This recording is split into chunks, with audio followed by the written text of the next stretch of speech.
If you thought West Virginia was done in the transfer portal, you'd be wrong.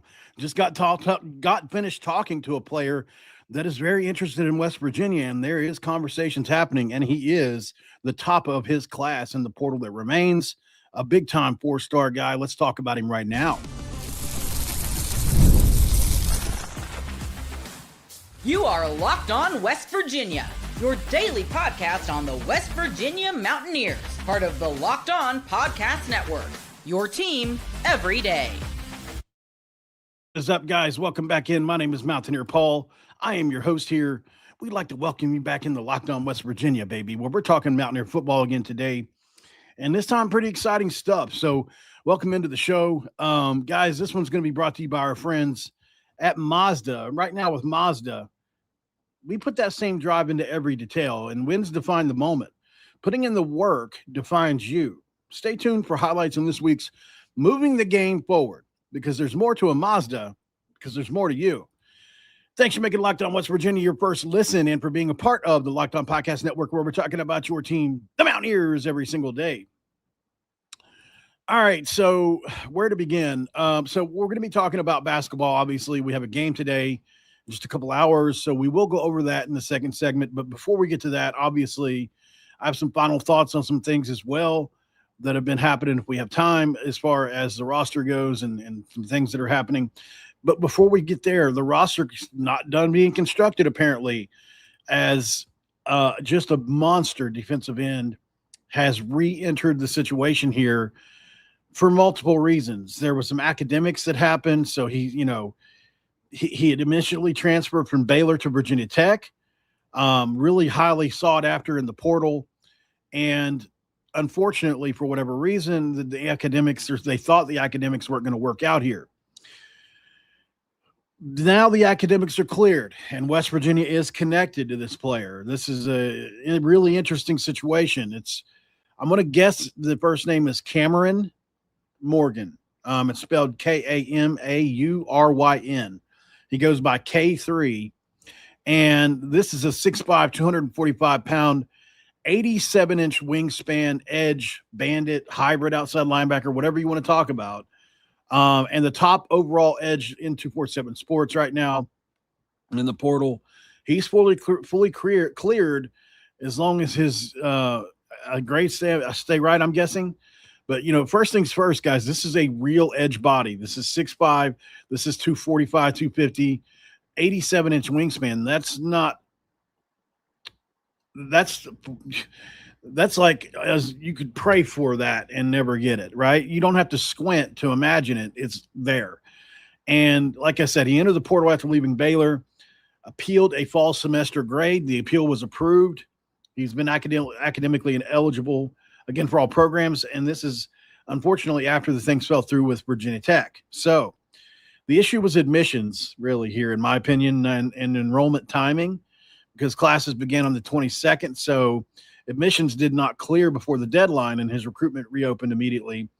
This part matters because I think people here reopened recruitment or commitment, and their brain goes straight to the red flags like, okay, what did he do? This is not that. This was paperwork and timing, not behavior issues, not football issues. This is not even academic issues now, right? He's good to go. And I spoke with him earlier. So earlier he told me that he is in contact with West Virginia. He'll be talking with the GM today and talk logistics, as you can see on the screen. So obviously, guys, I think this is one where if you can get him in, it would really shore up a really good portal haul for West Virginia. Did you want to bring in this many players? No. But at the end of the day, man, West Virginia has a need, and he can fill it, and he is an absolute monster. He's one of those guys that he performed well for Baylor last year, obviously as a freshman, and has all the potential in the world. He was a 4-star guy coming out, and, that's why Virginia Tech got him, because he's ready to take another step. James Franklin, we all know how good their class is. He was a part of that. So I think if you're West Virginia and you can benefit, you're going to have to go head to head with some really good programs. We're not going to lie, but I think, there's Texas, there's Michigan State, there's Indiana, there's Mississippi State. But, at the end of the day, West Virginia, I think, has a shot here because this is your last bullet. I mean, go all out, up until a point to where you're comfortable. And then if you can't go anymore, you can't. But I'm assuming, playing time is probably going to be a big deal to him. At West Virginia, he gets all the playing time he probably wants. Financially, I'm assuming we can compete. So he is the kind of dude that you bring in, you set him on the edge, and he's going to be a good run defender. And his pass rush development is very, very, it's coming along nicely. Played for a defensive minded coach in Dave Aranda. Say what you will about Dave Aranda, but he was an elite defensive coordinator at LSU and other places before landing at Baylor. He knows what he's doing there. They've always got really good defensive linemen there. And if you want to talk about his biggest strengths, it's the 87-inch wingspan. It's the long arm ability. Obviously, he can disengage, early in reps, late in reps, and really disrupts throwing lanes even without the sacks. And if you look at him, he's kind of edge that quarterbacks feel even when he doesn't get home because that length shows up on tape. Arms and passing lanes, like I said, and tacklers are struggling to finish those blocks with him. And he's like wacky inflatable arm flailing tube man. You know what I mean? Like his arms are going to do their business. And if you look at what he does well from a pass rushing standpoint, in my opinion, and this is just looking at his high school tape and what was out there on Baylor, he's got a speed to power for profile, in my opinion. He's comfortable initiating contact. He can collapse the pocket. And his biggest strength, in my opinion, is how he holds the ground against the run.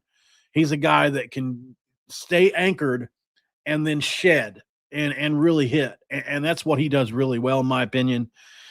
So if you want talking about like how does he fit in a scheme, the scheme flexibility for him, I would say he's either a hand down in the dirt or stand-up bandit. You can probably do either one with him. Probably working hybrid fronts, and it can move across the alignment as well. If you're thinking WVU bandit here, yeah, I mean, that's kind of exactly what this body is built for. You can line him up multiple ways and not tip your hand, right? So that's like important. But if you want to talk about the upside, pretty simple. He's not maxed out physically, not even close. He's got a lot to do. Another year in a really good weight program, and this dude's going to be a real problem. And not that he won't already be, but he's still got a long way to go. I mean, he's still really young. So he's still learning counters. He's still learning technique. And his ceiling is higher than the current, what he's been doing. So this is not a finished product in my, obviously. And that actually, to me, is the appeal because the more guys you can buy young in on and invest in and keep them around and just develop them. And I know that's not the popular way to do it because everybody wants to buy these days, but not to turn that into a Backstreet Boys song, but, staffs are kind of betting they can unlock more of his potential down the road, I think, whichever one of these staffs that get him. And I think with West Virginia, we got a shot here. Obviously, if he's talking to Chuck Lilly, that's a really good sign, guys. Trust me. Chuck Lilly, I've been told by several agents this year, too, is really good at his job. Very fair and honest. I don't know if that helps in this day and age, but they're qualities I like in somebody. So, yeah, he didn't have any, massive sack totals or anything last year. He was a freshman. But if you go watch what he was coming out of high school, what he did in his, I think, 128 or 130 snaps last year, showed a lot of flashes. And there's a reason Virginia Tech wanted him, right? Which is, obviously with Franklin coming in and them guys. So, they targeted guys I think they thought they could build up. And, if he had 12 sacks right now, we wouldn't even be talking right now. He'd be gone. So this is a projection edge. And some of the best portal wins come from the projection side of things because you win with those sometimes. And West Virginia already has some projection edges on the roster. So you want to have, if that's all you can, if you've got a couple guys that you feel like can play and you've got a couple of projection guys, hopefully one of your projection guys hit. And this would certainly be, or could certainly be a guy that I like him a lot. I think he's got a ton of ability and he raises the defensive floor and ceiling of this team. So, if West Virginia lands him, I think this is a tone setter. This is the type of body you can build around on the defensive line and not just rotate. And I think the projected role for him would be early. He's going to be in the rotation. He'll play on some early down snaps, some situational pass rushing. But ceiling time, the ceiling is he's going to be a full-time defensive end or bandit, 6 to 9 sack upside here, I think, maybe 10. And he can be a disruptive every down defender. He's got that kind of ability. But you're not asking him to come in Superman in week one. But by October or November, that's when these guys start to separate. And I think that's exactly what you're hoping for here. So I've got him at an 8.5 out of 10 on the hard edge meter. He's a grown man with an edge frame. There's really no projection needed to see that. And I think he's a guy that consistently can turn pressures into sacks as long as you can keep him around here. Because that's the question. Not can he play, but not is he eligible, but can he finish? If the answer is yes, you've got something here. Because, like I said, academics cleared. Admission issue was timing. The market interest is power level. The physical profile is elite. West Virginia fit is obvious, right? So if West Virginia pulls this off, this is the kind of portal win that people will probably rave about in October and overlook in February, because he's a guy that's going to come on strong maybe this year, but certainly in the future at some point. And I really like the potential of him coming in. So let's go to break. Obviously, we'll come right back and talk a little bit more about some basketball, some other things right after the break. Big game today in basketball, right? We'll be right back. All right, guys, we're talking about our friends at Indeed today. And on Indeed, when it comes to them, hiring isn't just about someone willing to take the job. It's about finding the right person with the right background who can help your business year move forward year round. And if someone, want to match you with candidates, which you're probably looking for, Indeed Sponsored Jobs is the move.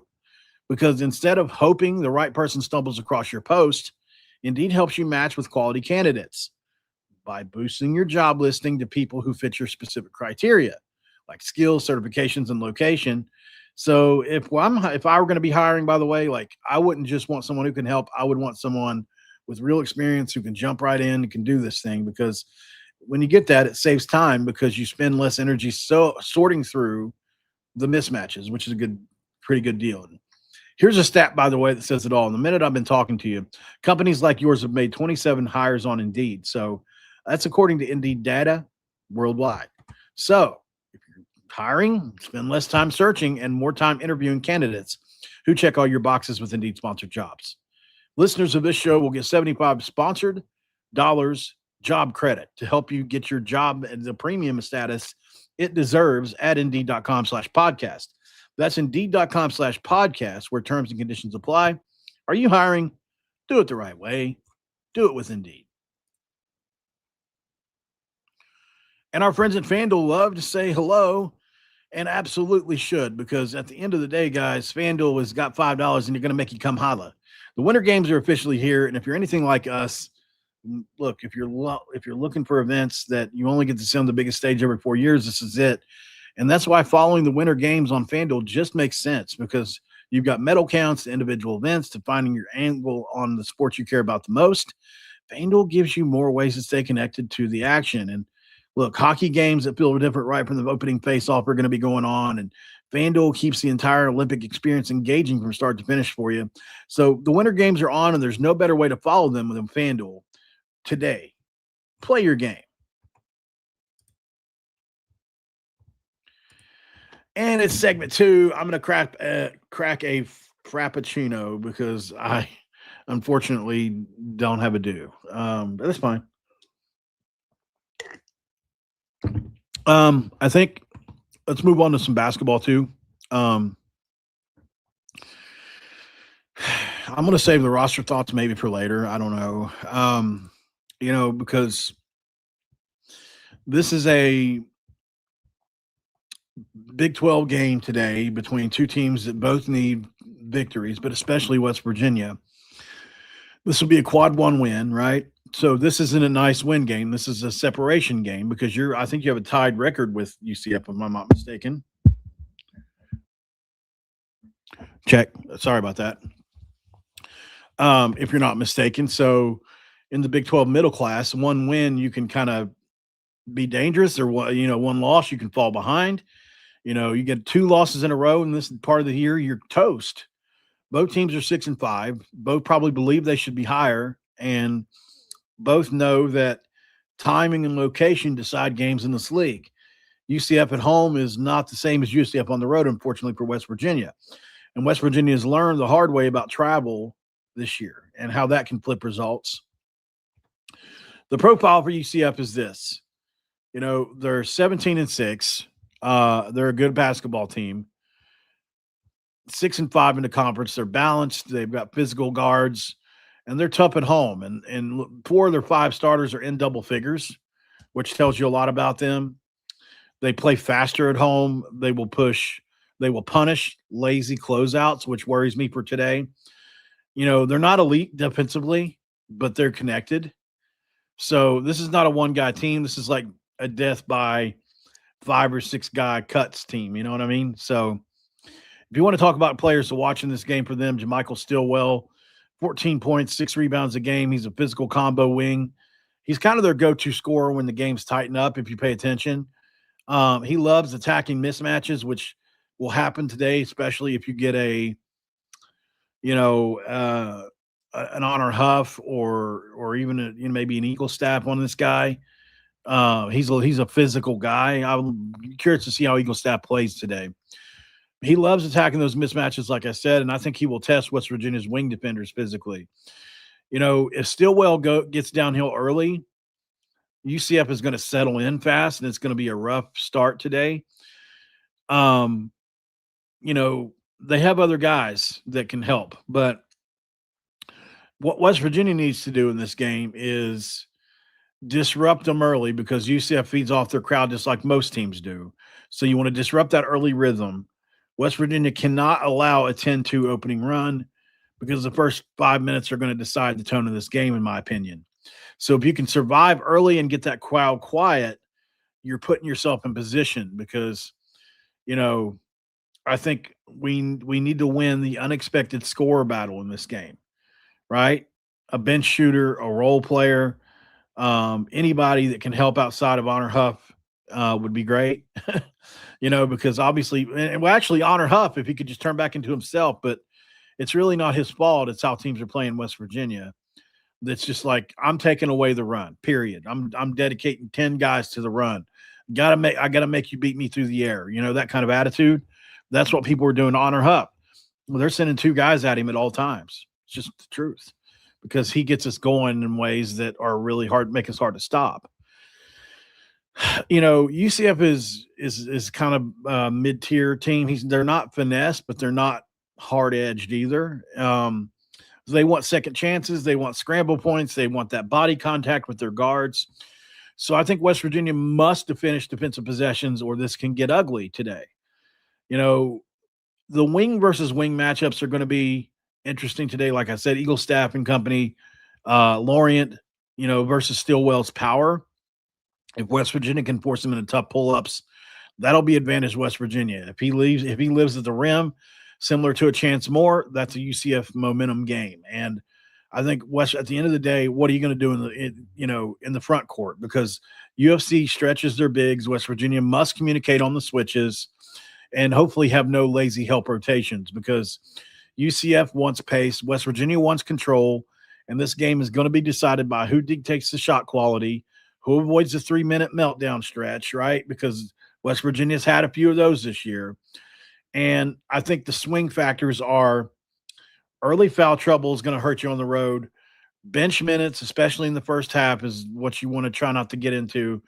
You don't want to have, you don't want to let one random hot hand from UCF get going either. And UCF's going to make runs in this game. If you're controlling it, how are you going to respond after a UCF run? Because they're at home, and it's much more difficult to. Sometimes the wave just washes over you when somebody's at home. You can't really keep it from happening.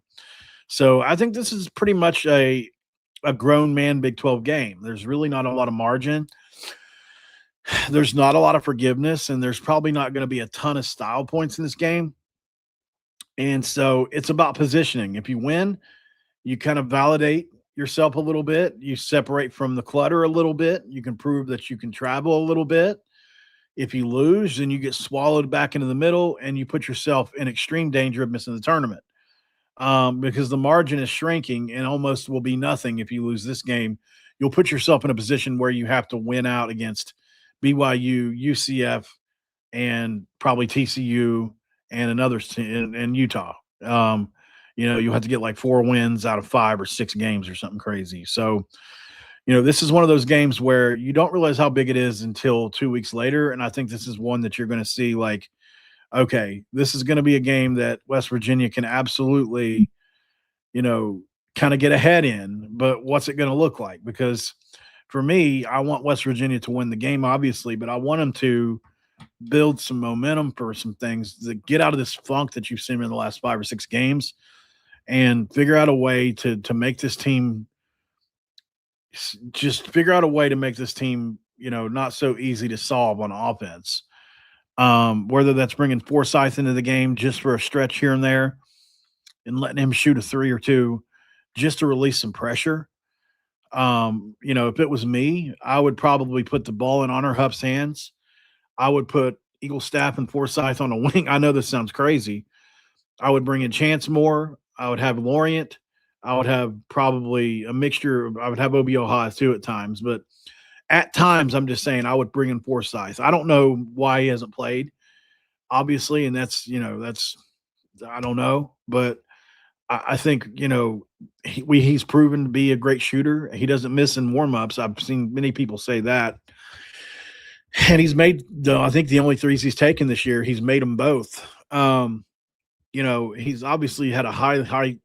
The only thing about him is his red shirt, I think, is on the line if you play him again. So I think that's the big decision. I know Ross Hodge addressed this, but I didn't see what he said. So maybe there's already an answer to this that I don't know about. We're talking about UCF and we're talking about West Virginia. If you're talking about earlier, West Virginia is getting potential visit from Baylor defensive edge Cameron Morgan, who is the top ranked player left in the portal on defense. I think on the I'm not sure if it's overall or at the edge. I'll have to go back and look, but so yeah, I am a Reds fan. Yes, for people that are asking. Yep, I am a Reds fan. I have the shirt on today. I guess it's pretty obvious. I got my America hat on as well, which I found at the gas station today, and I thought it was funny. I've always loved, I know it's corny, but I've always loved the saying America. I've always thought it was funny. It's no more deeper than that. It's not like a political statement. It's just America. Like I've always found that hilarious. So just me being immature, basically. I'm immature and I don't run away from that. Rather be that than just mad all the time, gnashing my teeth. There are people that walk around just gnashing their teeth all the time. They just hate everything. Hate everything. They hate everything and everybody, man. They're like, look at the world today. All right, let me get out of that. This game here, obviously, I got a couple other thoughts on it because I want to point to some things about UCF that I just want to bring up. Could they be fool's gold? I thought about going that way out to start, but I wanted to give them their due respect because they have beat some really good teams this year, and I can't deny that. But I think there is something that people are missing, and I'm going to proclaim it next. Stick around. Hi, everyone. I'm Kalia Butler, host of Locked On Women's Basketball, and this is Mazda's Women's Basketball Snapshot, celebrating the work no highlight reel can ever capture.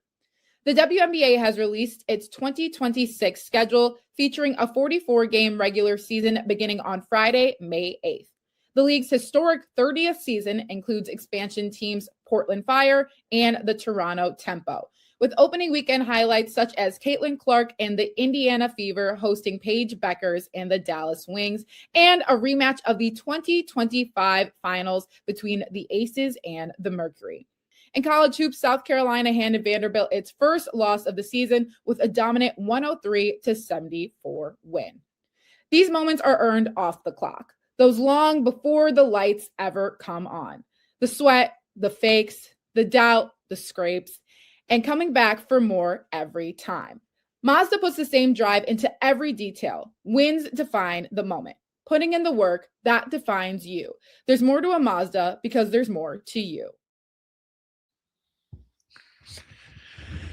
Segment 3, come along with me as we talk a little bit more about West Virginia versus UCF. And can I just talk about maybe they being fool's gold here a little bit? Here's why I want to say it. And I've already talked about this, I think, publicly, but I think it's legit, man. If you look at who they played, and I know you can't always go off of this. You can't. It's just you can't. Like, is there a reason why West Virginia beat Kansas and Kansas has won like 6 or 7 in a row or whatever it is? I have no reasons. I have no why. I don't know why. Is there a reason that Cincinnati beat Iowa State and we got destroyed by Iowa State and we beat Cincinnati twice? I have no clue why that stuff happens. And it's matchups. I've always said this, on this show, styles make fights, and that's just the case. And if you look at the teams that UCF has lost to, they got beat by 20 by Cincinnati. That's insane. They got beat by 60, let's see, 69, 79. Yeah, I mean, that's crazy, man. That's crazy. They got beat by close to 30 by Houston. But they beat Texas Tech, but they beat them without their best player. They beat Arizona State by 3. They beat Colorado by 9. Then they lose to Iowa State by 30. Then they take Arizona to the brink. It's 84-77 game. They beat Kansas State by 9. Then they beat UCF by 1 at home, or Cincinnati by 1 at home. So it's what people say, they're different at home. If you look at just their home games this year, they've really just been killer at home. I mean, it is true. It's hard to believe somebody can be that much better at home, but that's got to be the case. I mean, they also beat Kansas at home. They beat Cincinnati at home, a team that beat them by 20 at Cincinnati.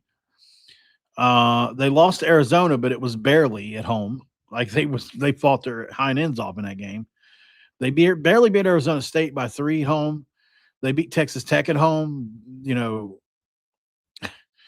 So I mean, they really haven't performed poorly at home yet. So that's the thing. But if you're trying to look for a string of who do they perform poorly against, it's elite defensive teams. Houston, Iowa State. Let's see. Kansas was Cincinnati twice. They performed poorly against Houston, Iowa State. Like they performed poorly in against those teams, especially over the last month. So, is that something? I don't know. I think it's something to check. But for the most part, they're a team that, like I said, they've got, the thing about them is they've got 1, 2, 3, 4, 5, 6 guys that can score double digits. They got a forward by the name of Jordan Burks that can really fill it up. They got Jermichael Stillwell. They've got the center, John Bowl, who can be difficult to play against. They got Riley Kugel, who's averaging well over 14 a game. And he's a good player at guard. Themis Falks, who we almost got, is killing it for them right now. So, he's one that you really got to keep in check as well. But he's averaging 13 a game, 3 rebounds, over 6 assists a game. West Virginia, I mean, it'd been great if we could have got him, but we didn't. And so a ton of guys, man. So they got a ton of guys, obviously. I would love to think that we win this game. It's going to be tough to beat them at home. I can't lie about that. But, we'll see. Like, they've had some guys in slumps here lately. Themis Falks is in a slump. He shot 3 of 10. So, is that something that he can do again? Because he's number 12 in the nation in assists per game right now. I right under 7 assists. If you look at Johnny Dawkins, he said Themis has been terrific. I mean, of course, he's disappointed like everyone else on our team. And for him, this week is about just continuing to heal up and get better and move forward. I mean, it's one of those things, like I said, it's everyone is going through this for the first time a lot on this team. And I think probably the only one of these people that have been part of this team that has probably been the coaches is in the Big 12 is Themis. So all the players are going through it for the first time, and that's something that there's some adjustments that need to be made, and there's some things that you have to go through in order to become a team and what we want to become. And you're going through it now, so you're going to face some adversity. And I mean, I don't know what team ever goes through a season without it, and what do you do with that? So it's how you handle the adversity, et cetera. And he said West Virginia is going to be who determines that. So, obviously it's going to be interesting because he's going to be guarding Honor Hupp in this game as well.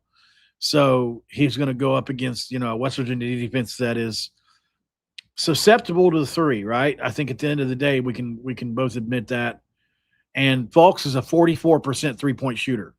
So be looking for him today specifically. He's going to be interesting, I think, in this game. If you can hold him in check, you got a shot, man.